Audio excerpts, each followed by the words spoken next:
تدبر قرآن امین احسن اصلاحی سورہ انعام آیات 118 تا 140۔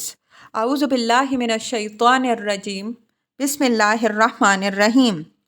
وَرَبُّكَ الْغَنِيُّ ذُو الرَّحْمَةِ إِن يَشَأْ يُذْهِبْكُمْ وَيَسْتَخْلِفْ مِن بَعْدِكُم مَّا يَشَاءُ كَمَا أَنشَأَكُم مِّن ذُرِّيَّةِ قَوْمٍ آخَرِينَ إِنَّمَا تُوعَدُونَ لَآتٍ وَمَا أَنتُم بِمُعْجِزِينَ قُلْ يَا قَوْمِ اعْمَلُوا عَلَىٰ مَكَانَتِكُمْ إِنِّي عَامِلٌ فَسَوْفَ تَعْلَمُونَ مَن تَكُونُ لَهُ عَاقِبَةُ الدَّارِ إِنَّهُ لَا يُفْلِحُ الظَّالِمُونَ۔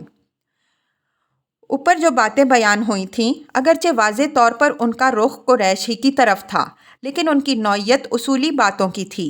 اب یہ صاف صاف قریش کو مخاطب کر کے دھمکی دی کہ جہاں تک اتمام حجت کا تعلق ہے اس کا سامان خدا نے تمہارے لیے بھی کر دیا ہے۔ اب تمہاری قسمت بھی میزان میں ہے۔ اگر تم نے اپنے آپ کو نہ سنبھالا تو خدا کی پکڑ میں آ جاؤ گے، اور جب اس کی پکڑ میں آ جاؤ گے تو پھر اس کے قابو سے باہر نہ نکل سکو گے۔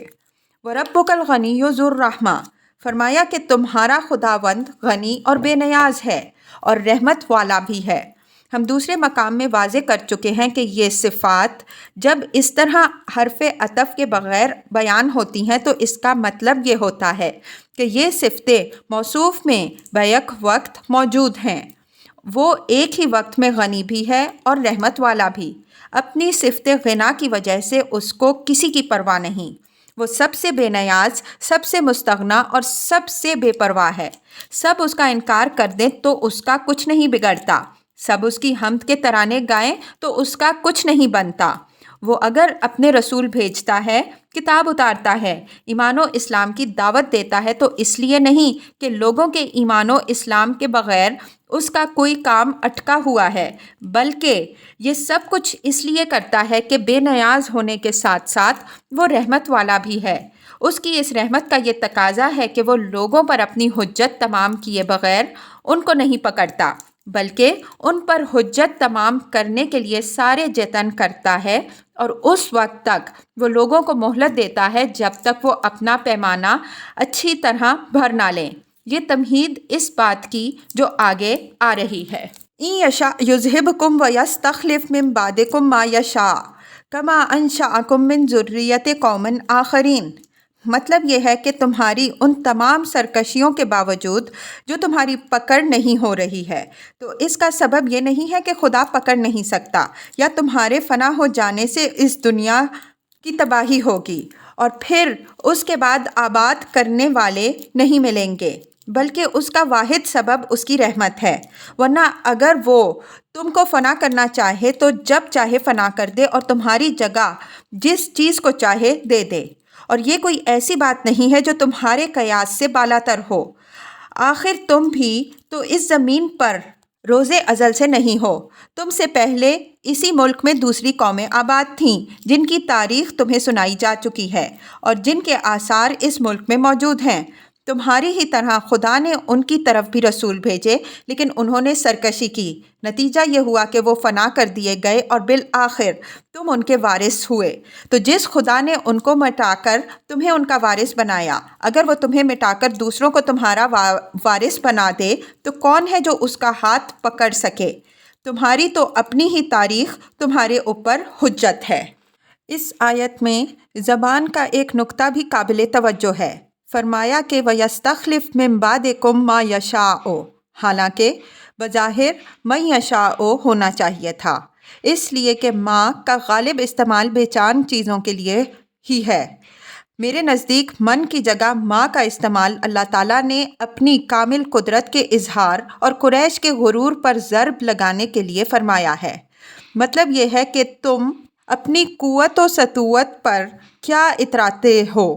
خدا کی قدرت تو وہ ہے کہ وہ تمہارے اس صحرا کی جس چیز کو چاہے تمہاری جگہ لینے کے لیے اٹھا کھڑی کرے۔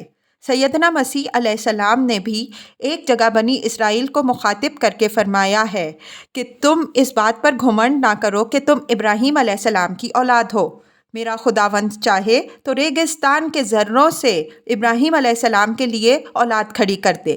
بعینیہ یہی زور قرآن کے اس اسلوب میں مضمر ہے، بلکہ قرآن کا اسلوب اپنی تعمیم کے پہلو سے زیادہ زور آور ہے۔ انما توعدون لآت وما انتم بمعجزین، توعدون میں وہ عذاب بھی داخل ہے جس کی رسول کی تکذیب کی صورت میں ان کو دھمکی سنا دی گئی تھی، اور وہ یوم حساب بھی جو اس کائنات کی ایک اٹل حقیقت ہے۔ فرمایا کہ یہ دونوں باتیں شدنی ہیں، اور جب ان کا ظہور ہوگا تو تم خدا کے قابو سے کسی طرح باہر نہ نکل سکو گے۔ عجزہ شیئا کے معنی ہوں گے فلاں چیز اس کے قبضے سے نکل گئی اور وہ اس پر قابو نہ رکھ سکا۔ اس دھمکی میں یہ بات مضمر ہے کہ عذاب کے لیے جلدی نہ مچاؤ، اگر تم نے اپنی روش نہ بدلی تو یہ چیز تو آ کے رہے گی۔ قل یا قوم اعملوا علی مکانتکم انی عامل، اس میں عربیت کے معروف اسلوب کے مطابق ایک مقابل محذوف ہے، یعنی انی عامل علی مکانتی۔ مکانہ کے معنی جگہ، منزلت اور مقام کے ہیں۔ قرآن میں یہ جگہ ہی کے معنی میں استعمال ہوا ہے۔ مثلاً وَلَوْ نَشَاءُ لَمَسَخْنَاهُمْ عَلَى مَكَانَتِهِمْ، یاسین 67۔ اگر ہم چاہتے تو ان کو انہی کی جگہ پر مسخ کر دیتے۔ طریقے کا مفہوم اس لفظ کے لوازم میں سے ہے۔ جب ہم کہیں گے تم اپنی جگہ کام کرو، میں اپنی جگہ کام کرتا ہوں، تو طریقے کا مفہوم اس کے اندر آپ سے آپ پیدا ہو جاتا ہے۔ مطلب یہ ہے کہ جب تم اپنے مقام کفر اور موقف مخالفت حق سے ہٹنے کے لیے تیار نہیں ہو تو کرو جو کرنا چاہتے ہو، میں بھی اپنے موقف سے انچ برابر ہٹنے کے لیے تیار نہیں ہوں۔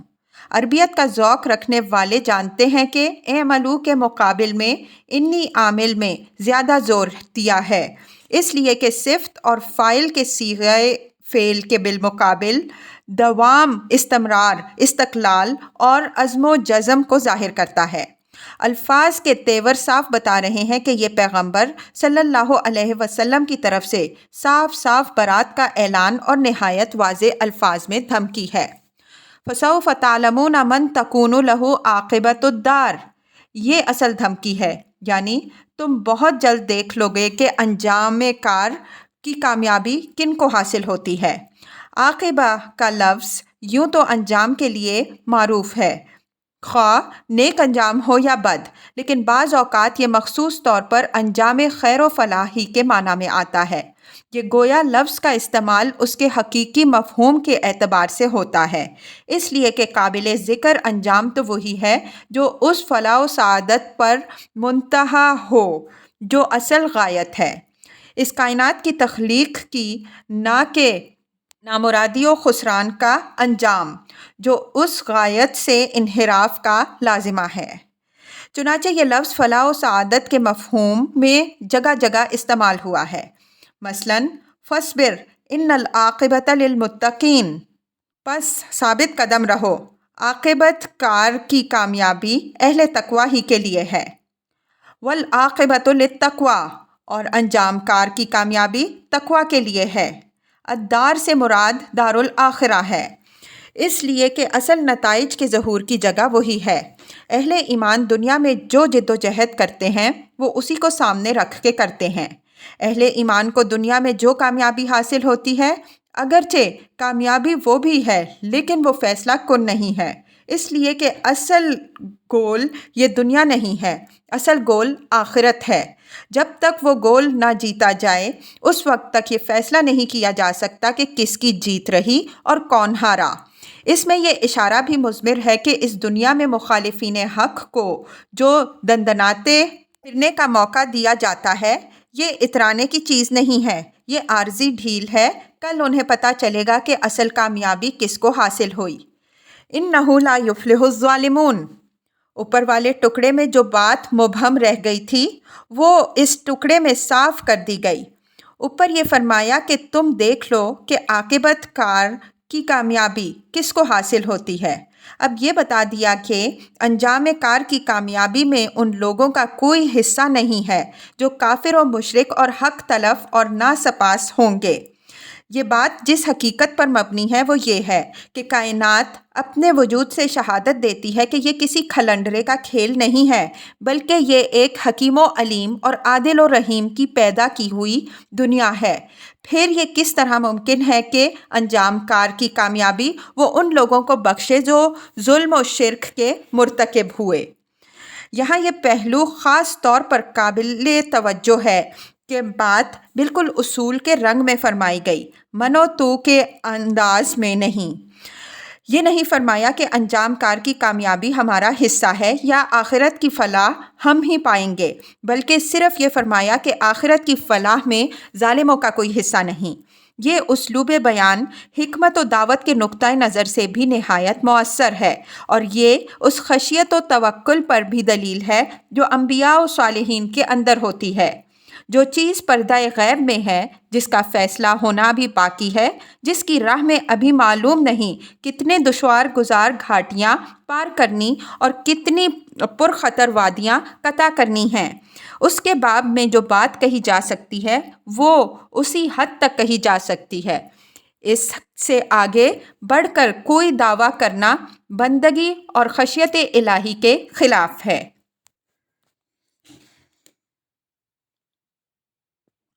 وَجَعَلُوا لِلَّهِ مِمَّا زَرَعَ مِنَ الْحَرْثِ وَالْأَنْعَامِ نَصِيبًا فَقَالُوا هَذَا لِلَّهِ بِزَعْمِهِمْ وَهَذَا لِشُرَكَائِنَا فَمَا كَانَ لِشُرَكَائِهِمْ فَلَا يَصِلُ إِلَى اللَّهِ وَمَا كَانَ لِلَّهِ فَهُوَ يَصِلُ إِلَى شُرَكَائِهِمْ سَاءَ مَا يَحْكُمُونَ وَكَذَلِكَ زَيَّنَ لِكَثِيرٍ مِّنَ الْمُشْرِكِينَ قَتْلَ أَوْلَادِهِمْ شُرَكَاؤُهُمْ لِيُرْدُوهُمْ وَلِيَلْبِسُوا عَلَيْهِمْ دِينَهُمْ وَلَوْ شَاءَ اللَّهُ مَا فَعَلُوهُ فَذَرْهُمْ وَمَا يَفْتَرُونَ وَقَالُوا هَٰذِهِ أَنْعَامٌ وَحَرْثٌ حِجْرٌ لَا يَطْعَمُهَا إِلَّا مَن نَّشَاءُ بِزَعْمِهِمْ وَأَنْعَامٌ حُرِّمَتْ ظُهُورُهَا وَأَنْعَامٌ لَا يَذْكُرُونَ اسْمَ اللَّهِ عَلَيْهَا افْتِرَاءً عَلَيْهِ سَيَجْزِيهِمْ بِمَا كَانُوا يَفْتَرُونَ وَقَالُوا مَا فِي بُطُونِ هَٰذِهِ الْأَنْعَامِ خَالِصَةٌ لِذُكُورِنَا وَمُحَرَّمٌ عَلَىٰ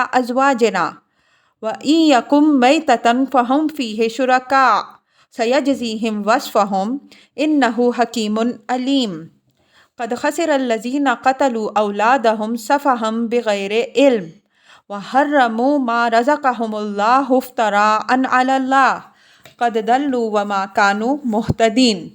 اس سلسلہ بحث کا آغاز جیسا کہ آیات 118 تا 121 سے معلوم ہوا، مشرکین مکہ کی ان بدعات کی تردید ہے جو اپنے مشرکانہ توہمات کے تحت انہوں نے تحریم و تحلیل کی نوعیت کی ایجاد کی تھیں۔ اس تردید کے جواب میں انہوں نے جو ہنگامہ بحث و جدال کا کھڑا کیا، اس کے تقاضے سے بیچ میں بعض مناسب حالات و ہدایات مسلمانوں کو دی گئیں اور بعض ضروری تنبیہات مشرکین کو سنائی گئیں۔ اب یہ ان بدعات کی تفصیل آ رہی ہے تاکہ مسلمان اپنے آپ کو ان نجاستوں سے محفوظ رکھیں۔ وَجَعَلُوا لِلَّهِ مِمَّا زَرَعَ مِنَ الْحَرْثِ وَالْأَنْعَامِ نَصِيبًا فَقَالُوا هَٰذَا لِلَّهِ بِزَعْمِهِمْ وَهَٰذَا لِشُرَكَائِنَا، یعنی باغ، کھیتی، چوپائے سب پیدا تو کیے خدا نے، لیکن ان ظالموں نے ان میں سے خدا کا جو حصہ نکالا تو اس طرح کے دوسرے شریکوں کے ساتھ ایک حصہ خدا کے لیے بھی الگ کر دیا۔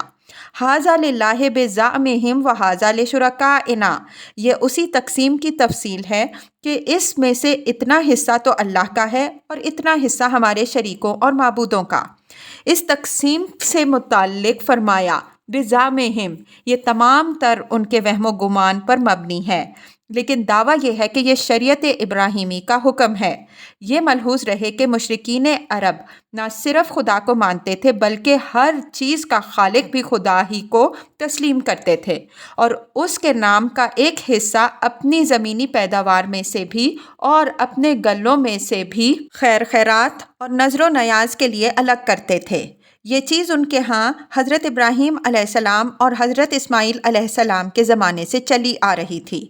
چنانچہ حضرت اسماعیل علیہ السلام کے متعلق خود قرآن میں ہے کہ وَكَانَ يَأْمُرُ أَهْلَهُ بِالصَّلَاةِ وَالزَّكَاةِ مریم 55، اور وہ اپنے اہل و عیال کو نماز اور زکوٰۃ کا حکم دیتا تھا۔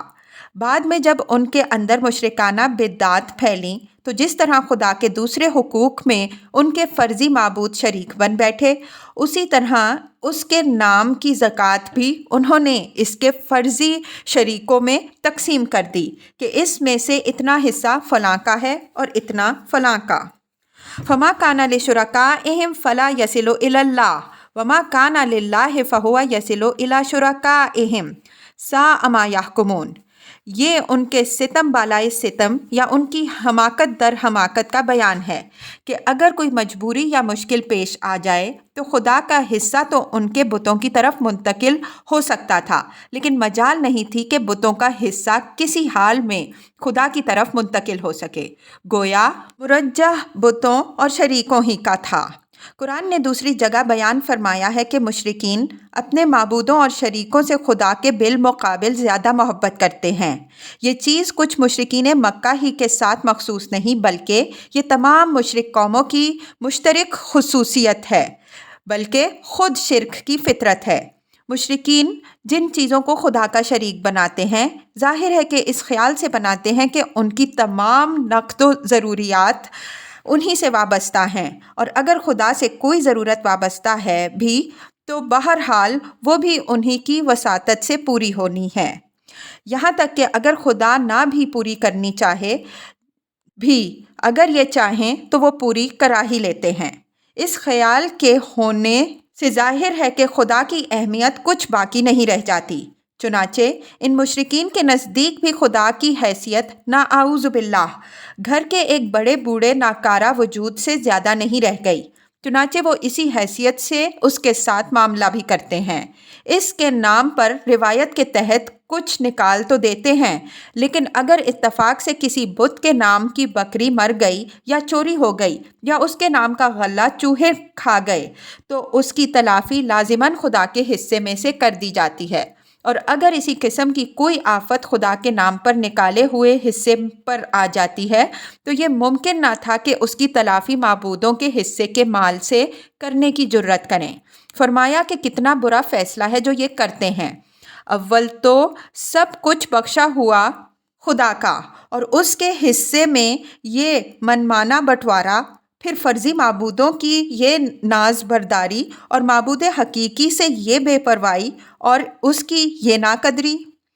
کذالک زین لکثیر من المشرکین قتل اولادہم شرکاؤہم، یعنی ان کے شرکاء صرف مالوں ہی میں حصہ دار نہیں بلکہ خدا کی بخشی ہوئی جانوں میں بھی حصہ دار بنا دیے گئے ہیں۔ بہت سے مشرکین ان کی خوشنودی کے لیے اپنی اولاد بھی ان کی بھینٹ چڑھا دیتے ہیں۔ ہم آیت 100 کے تحت بیان کر آئے ہیں کہ یہ سنگین جرم بعض مزعومہ سرکش جن بھوتوں کو راضی رکھنے کے لیے کیا جاتا تھا۔ غالباً سخت قسم کے جاہل مشرکین اس وہم کے تحت کہ فلاں وادی یا فلاں درخت کے جن کو انہوں نے اپنی کسی اولاد کی نظر دے دی اور پھر اس کو راضی کر لیا تو وہ ان کی ساری اولاد یا ان کے سارے خاندان پر آفت لائے گا، یہ حرکت کرتے تھے۔ اس قسم کے اوہام تمام مشرک اور وہم پرست قوموں کے اندر پہلے بھی موجود رہے ہیں، اور زمانے کی ترقی کے باوجود اب بھی بعض قوموں کے نچلے طبقات میں پائے جاتے ہیں۔ ان اوہام کے پختہ کرنے میں شیاطین جن کے ان ایجنٹوں کو بڑا دخل ہوتا ہے جو انسانوں میں سے ان کے مرید بن جاتے ہیں۔ عرب جاہلیت میں جہاں جہاں بھوتوں کے تھان اور استہان تھے، ان کے پروہت کاہن اور مجاور اپنی طرف رجوع کرنے والے سادہ لوگوں کو ورغلاتے کہ فلاں جن تم پر بڑا غضبناک ہے، اگر تم نے اپنے کسی بیٹے یا بیٹی کی قربانی دے کر اس کو راضی نہ کیا تو وہ تمہارے سارے خاندان کو چٹ کر جائے گا۔ بے وقوف لوگ ان کے چکمے میں آ کر یہ بے دردانہ اور سنگ دلانہ جرم کر بیٹھتے اور اس طرح اپنے دین اور اپنی دنیا دونوں کو برباد کرتے۔ لِيُرْدُوهُمْ وَلِيَلْبِسُوا عَلَيْهِمْ دِينَهُمْ، دینہم ان کے دین سے مراد وہ دین ہے جو ان کو حضرت ابراہیم علیہ السلام اور اسماعیل علیہ السلام سے وراثت میں ملا تھا۔ مطلب یہ ہے کہ شیاطین جن و انس نے ان سادہ لوگوں اور کم عقلوں کو اس جال میں پھنسا کر ان کی مادی اور روحانی دونوں قسم کی ہلاکتوں میں مبتلا کیا۔ ایک طرف ان کو اولاد جیسی نعمت سے محروم کیا، دوسری طرف ابراہیم علیہ السلام کا سکھایا ہوا سیدھا سادہ فطری دین ان کے لیے ایک گورکھ دھندا بنا کے رہ گیا۔ وَلَوْ شَاءَ اللَّهُ مَا فَعَلُوهُ فَذَرْهُمْ وَمَا يَفْتَرُونَ۔ یہ پیغمبر صلی اللہ علیہ وسلم کو تسلی ہے کہ اگر یہ اپنی ان حماقتوں اور سنگ دلانہ حرکتوں کی حمایت میں تم سے لڑتے جھگڑتے ہیں، تمہاری بات نہیں سنتے، تو ان کو ان کے من گھڑت فتنوں میں پڑے رہنے دو۔ تمہارا کام کسی کو باندھ کر راہ پر لانا نہیں ہے۔ اللہ نے اس دنیا میں باطل کو بھی مہلت دی ہے، جو باطل پر جمے رہنا چاہتے ہیں خدا ان کو ان کے باطل ہی پر چھوڑ دیتا ہے۔ ہدایت و ضلالت کے معاملے میں اس نے جبر کو پسند نہیں فرمایا۔ اگر وہ اپنی مشیت کے زور سے لوگوں کو ہدایت پر لانا چاہتا تو یہ سب ہدایت پر ہوتے، کوئی بھی اس گمراہی پر جمع نہ رہ سکتا۔ جب یہ سنت الہی ہے تو تم ان کی اس ہٹ دھرمی سے کیوں پریشان ہو؟ وَقَالُوا هَٰذِهِ أَنْعَامٌ وَحَرْثٌ حِجْرٌ لَا يَطْعَمُهَا إِلَّا مَن نَّشَاءُ بِزَعْمِهِمْ۔ ہجر کے معنی ممنوع کے ہیں، لیکن یہ لفظ عرب جاہلیت کی ایک دینی اصطلاح ہے۔ اس سے مراد وہ چیز ہوتی ہے جو کسی دینی رسم کے تحت ممنوع ہو۔